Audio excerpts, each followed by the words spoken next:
बिस्मिल्लाहिर्रहमानिर्रहीम। अस्सलाम वालेकुम नाज़रीन, आप यूट्यूब चैनल देख रहे हैं। मैं इमरान खान हूँ। बुशरा बीबी का पैगाम बाहर आया और वहाँ से पता चला कि इमरान खान साहब की हालत क्या है और उनकी आंख के हवाले से जो हुकूमत दावे कर रही है वो दावे कितने दुरुस्त हैं। सबसे पहले तो जो बुशरा बीबी की बहन है मरियम रियाज वट्टू, उनका स्टेटमेंट आप सुन लीजिए, फिर मैं आपको बताता हूँ इमरान खान की बहनें क्या कह रही हैं और इमरान खान साहब की अहलिया बुशरा बीबी ने जेल से क्या पैगाम भिजवाया है और इमरान खान साहब की हालत कैसी है, ख़ास तौर पे उनकी बिनाई जिस आंख की मुतासर हुई है वहाँ मामलात कैसे हैं। एक तो मैं पहले आपको ये क्लियर कर दूं कि जो प्रेस रिलीज़ जारी की गई अस्पताल की इंतज़ामिया की जानिब से, यानी पिम्स ने रात गए एक प्रेस रिलीज़ जारी की थी। हालांकि रात गए कौन जारी करता है, कोई पीआरओ भी नहीं होता, कोई डिपार्टमेंट भी नहीं होता, लेकिन वो पहले से ही बनाया हुआ एक पेज उन्होंने जारी कर दिया था। तो वो जो पिम्स की जानिब से एक प्रेस रिलीज़ जारी की गई उसमें इमरान खान साहब की आंख के हवाले से कोई तफसीलात मौजूद नहीं है, यानी उसमें नहीं बताया गया कि कितने % उनकी हालत आंख की बेहतर है और किस हद तक बेहतर है। तो ऐसी कोई रिपोर्ट हमारे सामने नहीं है जिसमें हुकूमत ये दावा कर रही हो या डॉक्टर्स ये दावा कर रहे हो कि इमरान खान साहब की आंख ठीक हो रही है या पहले से बेहतर है या बेहतरी की तरफ जा रही है। अब मरियम रियाज वट्टू साहबा का जो स्टेटमेंट है वो कहती हैं मेरी भाभी और बुशरा बीबी की बेटी के ख़ानदान ने बुशरा बीबी से मुलाकात की और चूँकि खान साहब को कल रात ही दूसरी इंजेक्शन लगाई गई है, इसलिए अभी ये कहना कबल अज़ वक्त है कि इसका कोई असर हुआ है या नहीं। इनकी आंख अभी भी सूजी हुई है और इनकी हालत गुज़िश्ता हफ्ते से बदस्तूर वैसी ही है जैसी पहले थी।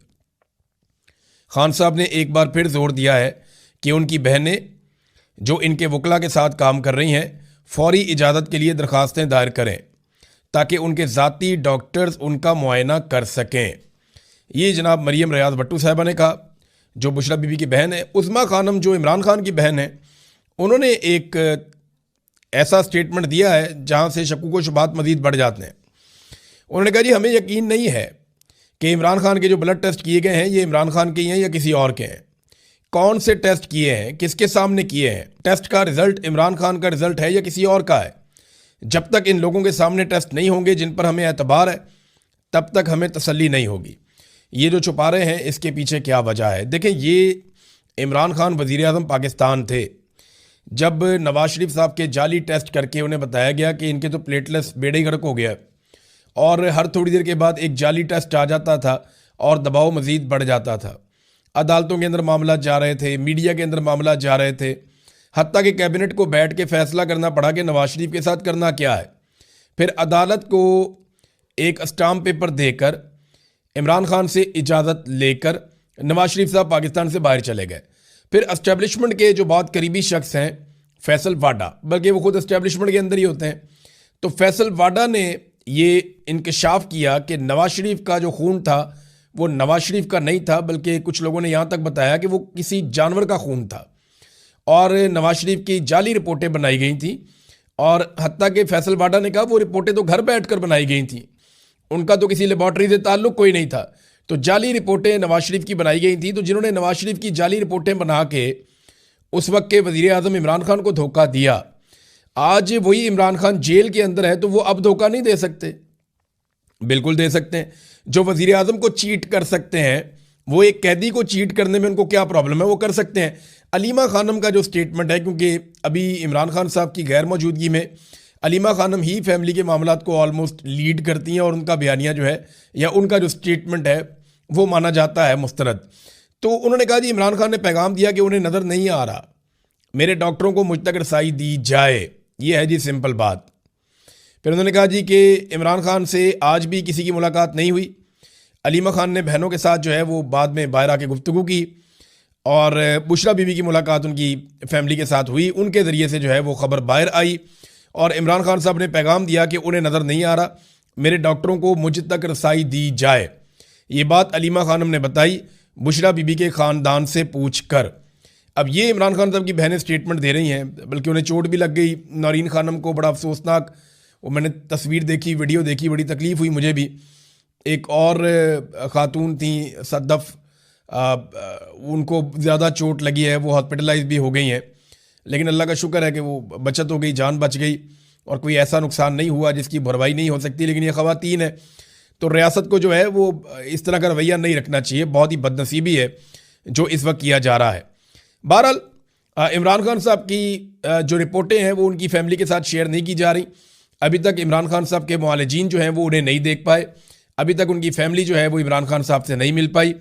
अब इसकी एक वजह तो ये है कि आसिम मुनीर साहब नहीं चाहते और उनकी ये ज़िद है कि इमरान खान का कोई स्टेटमेंट बाहर नहीं आना चाहता, क्योंकि उनका कोई स्टेटमेंट बाहर आता है तो मुझे चैलेंज करते हैं आसिम मुनीर साहब को, ये लगता है, और वो मुकाबला कर नहीं सकते।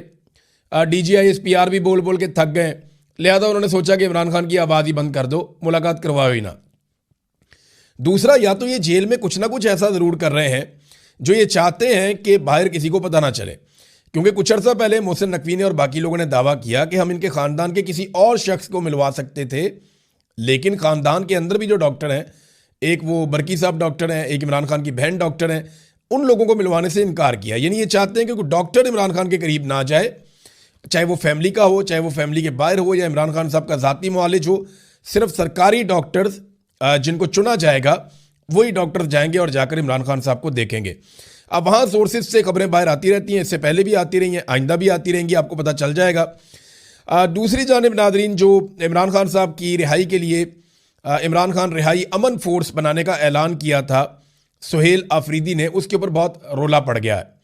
पार्टी का एक धड़ा जो है वो डट गया है कि हमें तैयारी करनी चाहिए, नौजवानों को इकट्ठा करना चाहिए, बड़े पैमाने पर एक ताकतवर फोर्स नौजवानों की तैयार करनी चाहिए और बगैर लड़े पुरअमन तरीके से एहतजाज करके और एक मुनज़्ज़म तरीके से इमरान खान साहब की रिहाई का रास्ता निकालना चाहिए। तो अब इसका नाम बदलने की बातचीत हो रही है, क्योंकि लफ्ज़ फोर्स जो है उस पर लोगों को एतराज़ आ गया कि जनाब ये फोर्स कैसे हो सकती है, तो फोर्स का लफ्ज़ इस्तेमाल ना किया जाए, तो इसका कोई और लफ्ज़ इस्तेमाल किया जाए। अब इस पर बहस हो रही है, कुछ लोग डट गए हैं, कुछ लोग जो है वो नया स्टेटमेंट दे रहे हैं। लेकिन इस पर जुनैद अकबर साहब ने एक बात की है। जुनैद अकबर साहब का कहना है, रिहाई फोर्स के नाम पर पार्टी में इख्तलाफ राय है, हम अब भी चाहते हैं कि मुज़ाकरात हों, लेकिन जब आप हमें दीवार के साथ लगाएंगे तो हमारे पास ऑप्शन ही क्या बचता है, हमारे पास वक्त बहुत कम है। तो उन्हें एहतजाज करना पड़ेगा, वो भी इस बात को समझते हैं। एक तरफ तो यह एहतजाज का मामला बढ़ता जा रहा है, दूसरी तरफ पाकिस्तान में दहशतगर्दी कंट्रोल नहीं हो पा रही और पाकिस्तान की इंटेलिजेंस एजेंसीज दहशतगर्दी को रोकने में नाकाम है। यानी वो कोशिश करते हैं, कुछ वाक़यात रुक भी जाते हैं, लेकिन वाक़यात लगातार बढ़ते चले जा रहे हैं दहशतगर्दी के, और इसी की वजह से पाकिस्तान ने अफ़गानिस्तान के अंदर दहशतगर्दों के कुछ ठिकानों के ऊपर अटैक किया।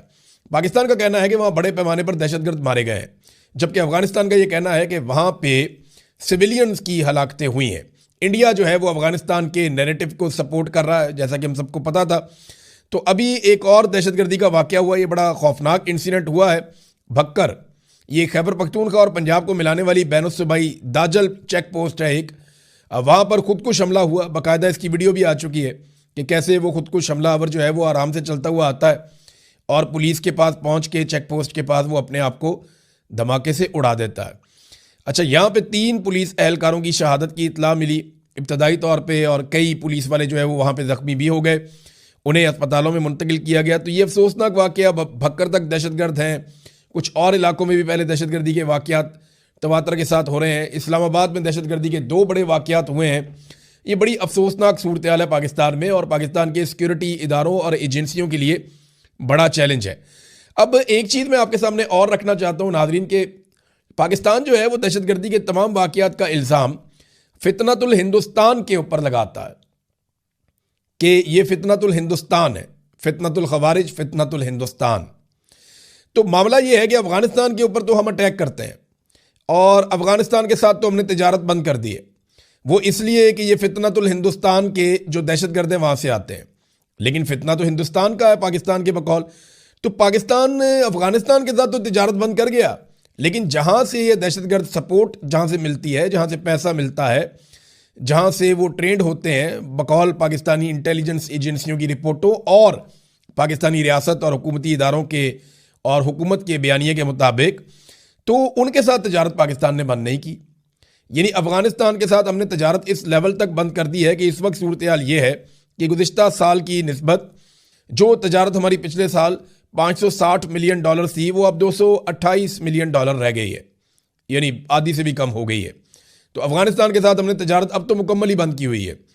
जबकि हिंदुस्तान के साथ हमारी तजारत अभी भी जारी है। और जो हिंदुस्तान के साथ हम तजारत करते हैं इसमें पाकिस्तान से ज़्यादा हिंदुस्तान को फ़ायदा होता है। तो देखें हमारा मौक़िफ़ है और कैसी हमारी पॉलिसी है कि फितनतुल हिंदुस्तान तो हम कह देते हैं कि हिंदुस्तान पाकिस्तान में दहशतगर्दी करवा रहा है, लेकिन अफ़गानिस्तान के साथ हम तजारत बंद करते हैं जहाँ पे हमारा मुनाफा होता है, और हिंदुस्तान के साथ तजारत हम जारी रखते हैं जहाँ पे हिंदुस्तान का मुनाफा होता है।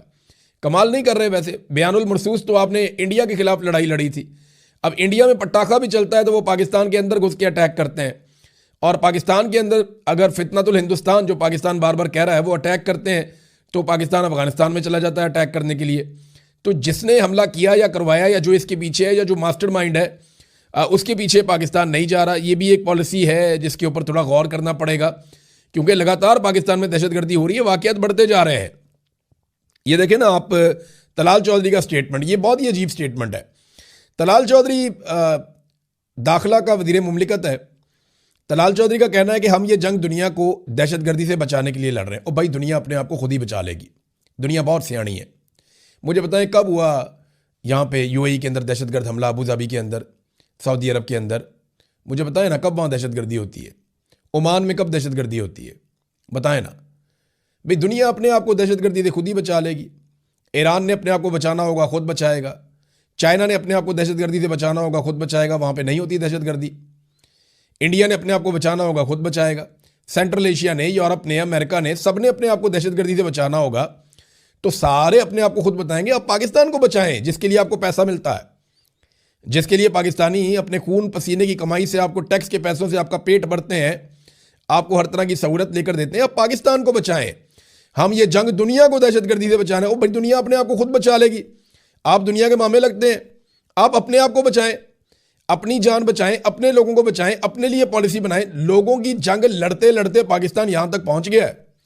दुनिया की जंग नहीं लड़नी हमने पाकिस्तानियों को बचाना है और पाकिस्तान की जंग लड़नी है। आप पाकिस्तान को महफूज बनाएं, दुनिया अपने आप को खुद महफूज बना लेगी। कोई यहां पे सरमायाकारी करने के लिए तैयार नहीं है। वजह क्या है? लड़ाई लगी हुई है, दहशतगर्दी चल रही है, ख़त्म ही नहीं हो रही, रूल ऑफ लॉ ही नहीं है, यहाँ पे इंसानी हकूक़ ही नहीं है, आज़ादी इज़हार राय ही नहीं है, अदालतें काम ही नहीं कर पा रही हैं, और फिर लगातार दहशतगर्दी और क्लाइमेट चेंज। ये वो चीज़ें हैं जिनकी वजह से पाकिस्तान में लोग पैसा लेकर नहीं आते। हर दूसरे साल तो यहाँ पे सैलाब आ जाता है क्लाइमेट चेंज की वजह से, और इसके ऊपर किसी ने तवज्जो ही नहीं दी। तो जहाँ पे हर दूसरे साल सैलाब आ जाता है, इतना बड़ा डिजास्टर आता है, तो वहाँ पे कौन कारोबार करेगा? अब नाज़रीन, आसिफ अली जरदारी साहब के साथ एक पंगा हो गया। उन्होंने जो इमरान खान साहब पे तनकीद की वो उनको महंगी पड़ गई, बल्कि उनको उल्टी पड़ गई। ये तनकीद की वजह क्या है? मैं आपके सामने चंद बड़ी इंटरेस्टिंग चीज़ें रखता हूँ, लोग फैक्ट्स भूल जाते हैं। जरदारी साहब इमरान खान साहब पे इसलिए गुज़िश्ता चंद दिनों से गर्म हो गए क्योंकि फ्रस्ट्रेशन बढ़ रही है।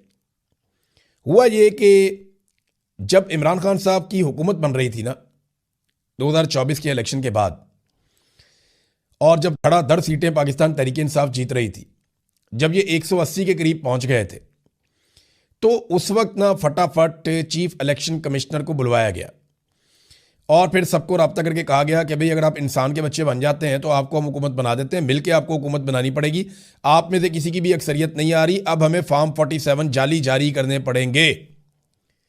जब ये होता है तो ये हम ही भर लेते हैं। तो जो फार्मूला सामने आता है, जो यूसुफ रज़ा गिलानी और एक दो और लोग बता भी चुके हैं कि फार्मूला ये था कि 2.5 साल तक शहबाज शरीफ को वज़ीर आज़म रखा जाएगा और 2.5 साल तक बिलावल को वज़ीर आज़म रखा जाएगा। और जरदारी साहब ने बार बार ये कहना शुरू कर दिया, मेरी ख्वाहिश है कि मैं अपनी ज़िंदगी में बिलावल को वज़ीर आज़म बनता हुआ देखूँ। पाकिस्तान का भला नहीं सोचना, मेरी औलाद जो है जैसी भी है बनाओ इसको वज़ीर आज़म उठा के। ये ख्वाहिशात हैं इनकी, अंदाज़ा करें आप। हज़ारों ख्वाहिशें ऐसी कि हर ख्वाहिश पे दम निकला। वो कहते हैं जी मेरा बिलावल वज़ीर आज़म बनेगा, तो बिलावल को वज़ीर आज़म बनाना है। तो अब ऐसा दिखाई दे रहा है कि ट्रंप जो है वो शहबाज शरीफ को पसंद करना शुरू हो गया कि यार इतनी ज़बरदस्त पॉलिश, कमाल किस्म की। तो शहबाज शरीफ नंबर ज़्यादा ले गया। फिर फील्ड मार्शल जो है वो इस्तिस्ना भी ले लिया उन्होंने, एक्सटेंशन भी ले ली उन्होंने, हर चीज़ अपने कंट्रोल में कर ली उन्होंने। और फील्ड मार्शल ने अमेरिका को भी अपने हाथ में काफ़ी हद तक कर लिया और PMLN को सादा अक्सरियत भी दिला दी। अगर पीपल्स पार्टी अपने घर जाना भी चाहती है तो चली जाए, PMLN की हुकूमत तो अब नहीं गिरती। तो ये सारी चीज़ें जब हो गई तो जरदारी साहब बड़े बदमज़ा हुए हैं, क्योंकि 2.5 साल पूरे होने वाले हैं, 2 साल हो गए, तो ये अभी 6 महीने के बाद 2.5 साल हो जाएंगे। तो बिलावल को वज़ीर-ए-आज़म बनाने की तरफ कोई बातचीत जाती हुई दिखाई नहीं दे रही। एक तो ये है।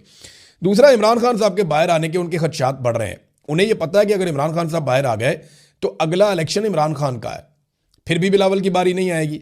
तो ये एक और प्रॉब्लम है कि अगर इमरान खान बाहर आ जाते हैं तो वैसे ही।